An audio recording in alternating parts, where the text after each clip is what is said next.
Hello students, now next topic is pair production. Pair production process क्या है कि जब high energy gamma photons nucleus के field के साथ इंटरेक्ट करते हैं तो ये न्यूक्लियस फील्ड में कम्प्लीटली एब्जॉर्ब हो जाते हैं और इलेक्ट्रॉन और पॉजिट्रॉन का एमिशन करते हैं। तो यहाँ पॉजिट्रॉन क्या है? Positron is the anti particle of electron की जिस पर चार्ज क्या है? Opposite two electron. तो आप देखिए कि जब हाई एनर्जी फोटॉन्स की, अगर हमने जो प्रीवियस लेक्चर में डिस्कस किया था कि जब भी इंसिडेंट फोटोन की एनर्जी 1.02 मेगा इलेक्ट्रॉन वोल्ट को क्रॉस करती है तो वहाँ पेयर प्रोडक्शन होने की प्रोबेबिलिटी भी इंक्रीज़ होनी स्टार्ट हो जाती है। तो पेयर प्रोडक्शन प्रोसेस क्या है? पेयर प्रोडक्शन प्रोसेस में जब incident photon, high energy incident photon nucleus field के साथ इंटरेक्ट करता है तो ये पेयर प्रोड्यूस करता है, मींस इलेक्ट्रॉन और पॉजिट्रॉन का एमिशन करता है। So this is the example of conservation of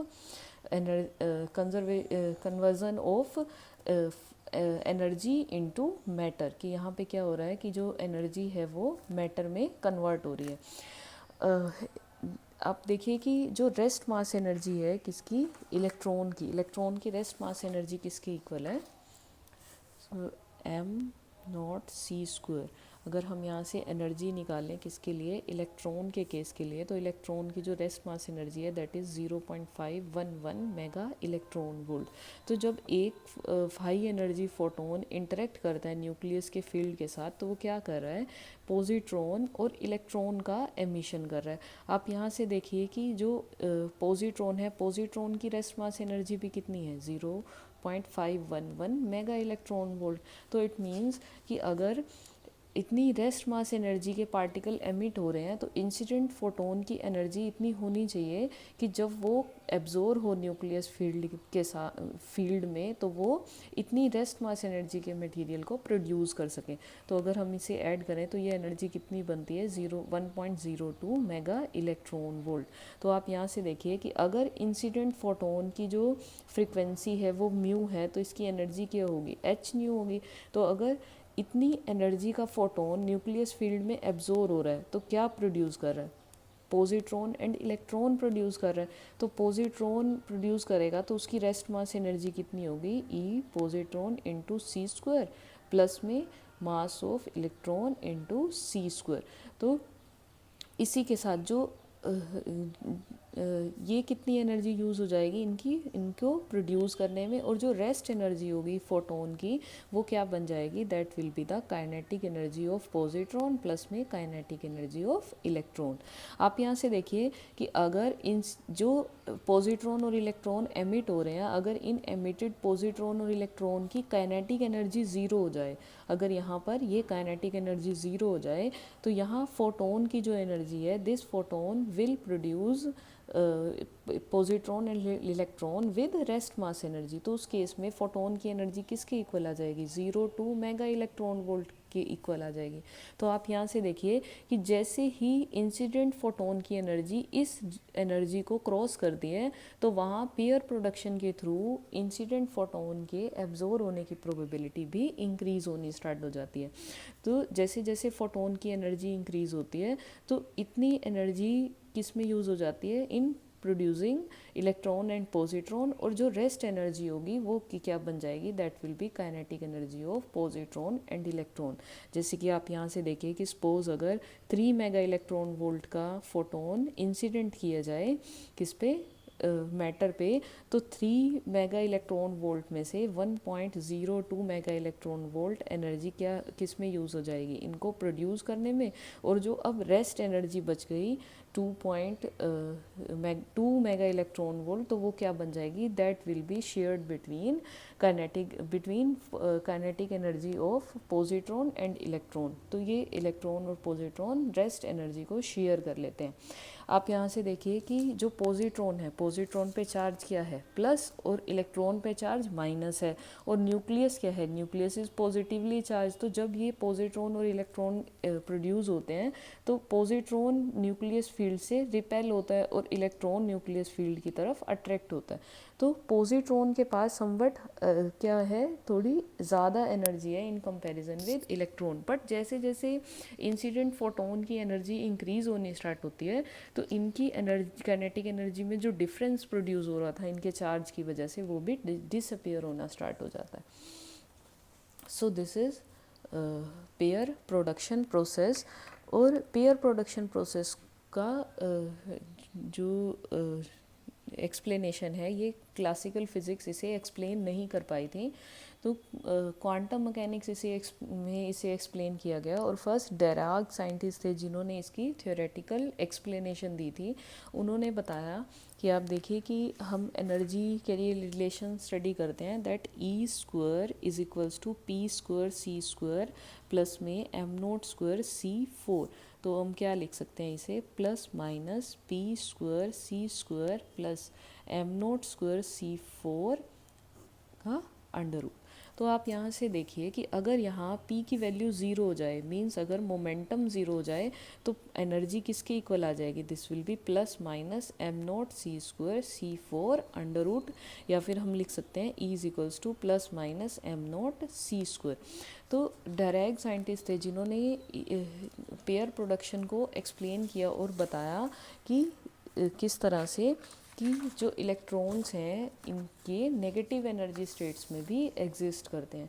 आप इस डायग्राम को देखिए फर्स्ट, कि यहाँ पर क्या शो किया हुआ है. यहाँ हमने यहाँ से ये देखा कि जो एनर्जी की वैल्यू आ रही है that is plus and minus M naught C square. तो उन्होंने बताया कि जो पार्टिकल के पास एनर्जी है, that energy changes from minus infinity to minus M naught C square, और इसी के बाद एनर्जी कितनी हो सकती है, plus M naught C square to plus infinity. तो आप अगर एनर्जी लेवल डायग्राम प्लॉट किया जाए तो यहाँ से देखिए कि जो minus M naught C square है, ये क्या शो कर रहा है, this shows negative energy state, and plus M naught C square positive energy states को एक्सप्लेन कर रहा है.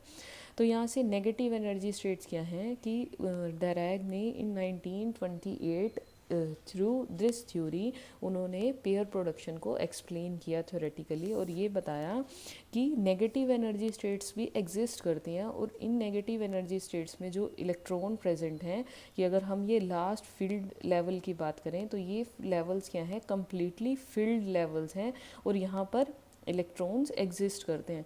और जैसे ही कोई high energy photon in negative energy states में प्रेजेंट इलेक्ट्रॉन्स के साथ इंटरेक्ट करता है, तो ये क्या करता है, अपनी एनर्जी इसे ट्रांसफ़र कर देता है, और ये इलेक्ट्रॉन क्या है, पॉजिटिव एनर्जी स्टेट में जंप हो जाता है. आप यहाँ से देखिए कि जो एनर्जी वैल्यू है वो माइनस एम सी स्क्वायर हो सकती है और प्लस एम सी स्क्वायर हो सकती है, और इसके बीच की एनर्जी पॉसिबल नहीं है. तो ये क्या है, this is the energy gap between this negative energy state and this physical positive energy state. तो ये एनर्जी गैप किसके इक्वल है, this is equals to 2mc square के इक्वल है.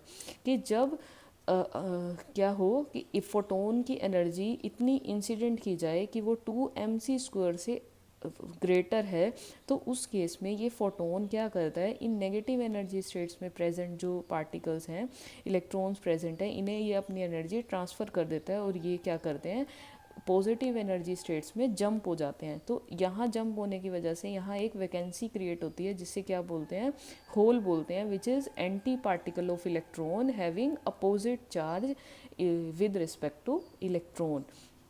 तो यहाँ पर किसकी क्रिएशन हो रही है, पॉजिट्रॉन की क्रिएशन हो रही है, और यहाँ जो इलेक्ट्रॉन क्या हुआ है, जंप हुआ है किस एनर्जी स्टेट में, एम सी स्क्वायर एनर्जी, इस एनर्जी रीजन में. तो यहाँ पर अगर इलेक्ट्रॉन इससे अबव एनर्जी स्टेट्स में ट्रांसफ़र हो रहा है, तो इट मीन्स क्या है कि फोटोन की एनर्जी कुछ इलेक्ट्रॉन को जंप करने में, मीन्स इस एनर्जी गैप को क्रॉस करने में यूज़ हो रही है, और जो रेस्ट जो उस फोटोन की एनर्जी होगी, that will become the kinetic energy of this electron and kinetic energy of this anti particle. तो जब इलेक्ट्रॉन नेगेटिव एनर्जी स्टेट में जो इलेक्ट्रॉन प्रेजेंट हैं, ये जब फोटोन को एब्जॉर्ब करते हैं, तो एब्जॉर्ब होने के बाद जब एंटी पार्टिकल क्रिएट हो रहा है, तो ये एंटी पार्टिकल भी इस डायरेक्शन में मूव होता है, और जो इलेक्ट्रॉन है वो इस डायरेक्शन में मूव हो रहा है, टू कंजर्व मोमेंटम। तो ये डरेग ने इन नेगेटिव एनर्जी स्टेट्स को कंसीडर करके इनको एक्सप्लेन करके उन्होंने पेयर प्रोडक्शन को एक्सप्लेन किया और ये बताया कि जो एनर्जी नेगेटिव एनर्जी स्टेट्स भी एग्जिस्ट करती हैं और उन नेगेटिव एनर्जी स्टेट्स जो हैं वो कम्प्लीटली फिल्ड हैं। तो जो इलेक्ट्रॉन्स पॉजिटिव एनर्जी स्टेट्स में प्रेजेंट हैं वो नेगेटिव एनर्जी स्टेट में जंप नहीं कर सकते, और जो नेगेटिव एनर्जी स्टेट्स लास्ट जो ये लेवल भी फील्ड लेवल है, ये क्या है कि पॉजिटिव एनर्जी स्टेट्स में जंप नहीं कर सकते। बट जब हाई एनर्जी फोटॉन्स इन एनर्जी गैप से अबव अगर उसे इन यहाँ नेगेटिव एनर्जी स्टेट्स को फोटोन जब इंटरेक्ट करता है तब वो फोटोन कम्प्लीटली एब्जॉर्ब होने के बाद एंटी पार्टिकल प्रोड्यूस कर रहा है विच इज़ पॉजिट्रॉन, और ये इलेक्ट्रॉन क्या करते हैं इस एनर्जी गैप को क्रॉस करके पॉजिटिव एनर्जी रीजन में जंप हो जाते हैं। तो उन्होंने इस तरह से पेयर प्रोडक्शन को एक्सप्लेन किया कि किस तरह से कि जब फोटोन एब्जॉर्ब करता है इंटरेक्ट करता है न्यूक्लियस फील्ड के साथ तो वो क्या कर रहा है मैटर को क्रिएट कर रहा है। आप यहाँ से ये चीज़ भी देखिए कि जो पेयर प्रोडक्शन प्रोसेस है ये न्यूक्लियस के फील्ड में ही पॉसिबल है। अगर न्यूक्लियस के अगर हम फ्री स्पेस की बात करें कि वहाँ मैटर कोई प्रेजेंट नहीं है तो वहाँ पेयर प्रोडक्शन पॉसिबल नहीं है। आप यहाँ से देखिए कि हमने ये लिखा कि जो इंसिडेंट फोटोन है, इंसिडेंट फोटोन यूज़ हो रहा है पॉजिट्रॉन की रेस्ट मास एनर्जी में, इलेक्ट्रॉन की रेस्ट मास एनर्जी में, काइनेटिक एनर्जी ऑफ पॉजिट्रॉन और काइनेटिक एनर्जी ऑफ इलेक्ट्रॉन, और ये जो इंसिडेंट एनर्जी है ये इनके बीच में शेयर हो रही है। बट इसके साथ रिकॉयल एनर्जी ऑफ न्यूक्लियस भी आती है कि हमें न्यूक्लियस को कितनी एनर्जी ट्रांसफ़र की गई, काइनेटिक एनर्जी न्यूक्लियस को, इसे भी कंसीडर करना होता है। बट न्यूक्लियस इतना हैवी है कि जब इंसिडेंट फोटोन इस न्यूक्लियस के साथ इंटरेक्ट करता है तो जितनी एनर्जी से ये न्यूक्लियस रिकॉयल होता है कि वो एनर्जी इतनी कम है कि हम उसे इग्नोर कर देते हैं। मगर अगर ये न्यूक्लियस प्रेजेंट नहीं है तो अगर मींस कोई यहाँ पर न्यूक्लियस फील्ड प्रेजेंट नहीं है तो वहाँ पर पेयर प्रोडक्शन होने की प्रोबेबिलिटी ज़ीरो होगी। मींस कि जो पेयर प्रोडक्शन प्रोसेस है वो न्यूक्लियस फील्ड में ही पॉसिबल है कि जब इंसिडेंट फोटोन न्यूक्लियस के फील्ड के साथ इंटरेक्ट करते हैं तभी पॉजिट्रॉन और इलेक्ट्रॉन का एमिशन करते हैं। और ऐसा इसलिए भी है कि इस केस में क्या है कंजर्वेशन ऑफ मोमेंटम के लिए भी ये ज़रूरी है कि यहाँ न्यूक्लियस प्रेजेंट हो जिसके साथ ये हाई एनर्जी फोटोन जब इंटरेक्ट करे तो पॉजिट्रॉन और इलेक्ट्रॉन का एमिशन करे। ये एक प्रोसेस है थर्ड प्रोसेस कि जिसके थ्रू हाई एनर्जी फोटोन्स जब इंसिडेंट किए जाते हैं मैटर पे तो वो क्या होते हैं एब्जॉर्ब हो जाते हैं। आप यहाँ से देखिए कि किस तरह से पेयर प्रोडक्शन होने की प्रोबेबिलिटी वेरी करती है कि अगर हम किसके साथ देखें एटॉमिक नंबर के साथ। यहाँ पे क्या है energy of incident photon and this is atomic number of absorbing material. तो जैसे जैसे फोटोन की एनर्जी इंक्रीज़ होती है इन हाई एनर्जी रीजन, यहाँ से देखिए, और अगर हाई वैल्यू ली गई है किसकी एटॉमिक नंबर की तो वहाँ उस केस में पेयर प्रोडक्शन होने की प्रोबेबिलिटी भी इंक्रीज़ हो जाती है। और पेयर प्रोडक्शन का जो एब्जॉर्शन कोफिशिएंट है उनकी पेयर प्रोडक्शन के थ्रू एब्जॉर्ब होने की प्रोबेबिलिटी है ये z पर किस तरह से डिपेंड करती है।